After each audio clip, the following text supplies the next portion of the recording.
नमस्कार, आप देख रहे हैं ब्रेकिंग बिहार। हमारे साथ आरजेडी विधायक रणविजय साहू जी हैं। आइए इनसे कुछ बातें करते हैं। सर, जिस प्रकार से नित्यानंद राय और गिरिराज सिंह आप लोगों पर हमलावर हैं, आप लोगों को नहीं लगता है कि शासन पक्ष में आप बैठे हैं और विपक्ष में वो लोग बैठे हैं? देखिए, हमें लगता है कि इन नेताओं को शर्म नहीं। आज बिहार में और केंद्र में दोनों एक साथ एक सरकार है, डबल इंजन की सरकार है। आखिर बिहार में 2005 में आए थे नीतीश कुमार जी, क्या कब किया है?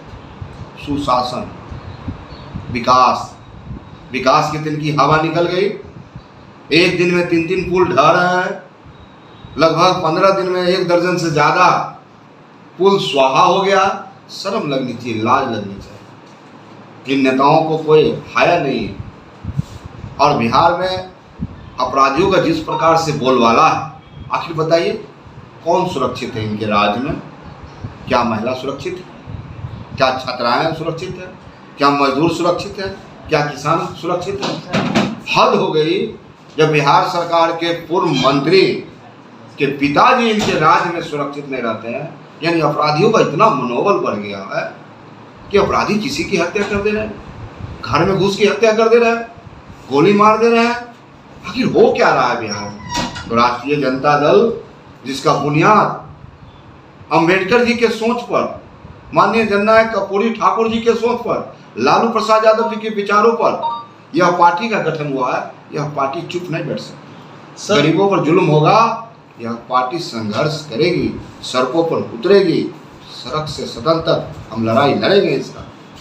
बिहार पुलिस के एडीजी जेएस गंगवार साहब ने कल कहा है कि 79% जो हत्या बिहार में हो रही है वो व्यक्तिगत दुश्मनी का नतीजा है और 21% अन्य जो हत्याएं हो रही हैं वो व्यक्तिगत वर्चस्व की लड़ाई हो, दहेज हो या अन्य किसी छिटपुट कारणों से हो रहा है। और उनका साथ में ये भी कहना है 23 साल का जो हत्याओं का ग्राफ दिखाया गया है, उन हत्याओं के ग्राफ में दिखाया गया है कि आपके राज्य में यानी 2001 से 5 के बीच में 3800-3900 हत्या प्रत्येक साल हुआ करता था। लेकिन अब वो हत्या की वारदात घटकर इनके राज्य में जो है 2844, जैसा कि उन्होंने पिछले साल में बताया। इस पर क्या कहना है? देखिए, ये तर्क, जनता को ये तर्क नहीं चाहिए।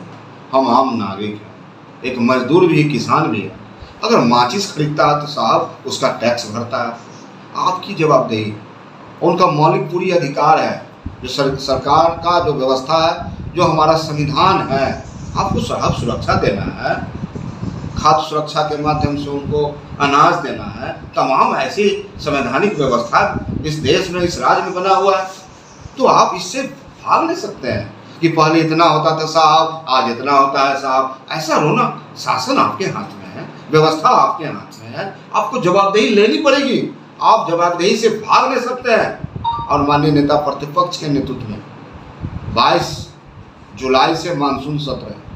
हम लोग सदन में सरकार को विवश कर देंगे और सदन के अंदर हम लोग हल्ला बोलेंगे और बिहार की जनता के साथ जो अन्याय हो रहा है, जो निर्दोष लोग हैं, मारे जा रहे हैं, छोटी छोटी बच्चियों के साथ बलात्कार हो रहे हैं, अपहरण हो रहा है, हत्याएं हो रही है, राष्ट्रीय जनता दल महागठबंधन इन मुद्दों पर लेकर संघर्ष करेगा। सर, सत्ता पक्ष का लगातार ये कहना है कि हमारे राज्य में एफआईआर दर्ज होता है, सनहा दर्ज होता है, संगीन अपराध सामने आते हैं। लेकिन आपके राज्य में, जो हमारे राज्य में, उनका कहना है कि 24 से 48 घंटे में हम लोग कोई भी जो है अपराध होता है उसका निष्पादन करते हैं। लेकिन आपके राज्य में तो वो थाने तक ही नहीं जाता था। दूसरी चीज, सबसे गंभीर आरोप लगाया गया है कि मुख्यमंत्री आवास से अपराध संचालित किया जाता है। देखिए, हम कहना चाहते हैं उन नेताओं से कि आप हमारी तुलना क्यों करते हैं?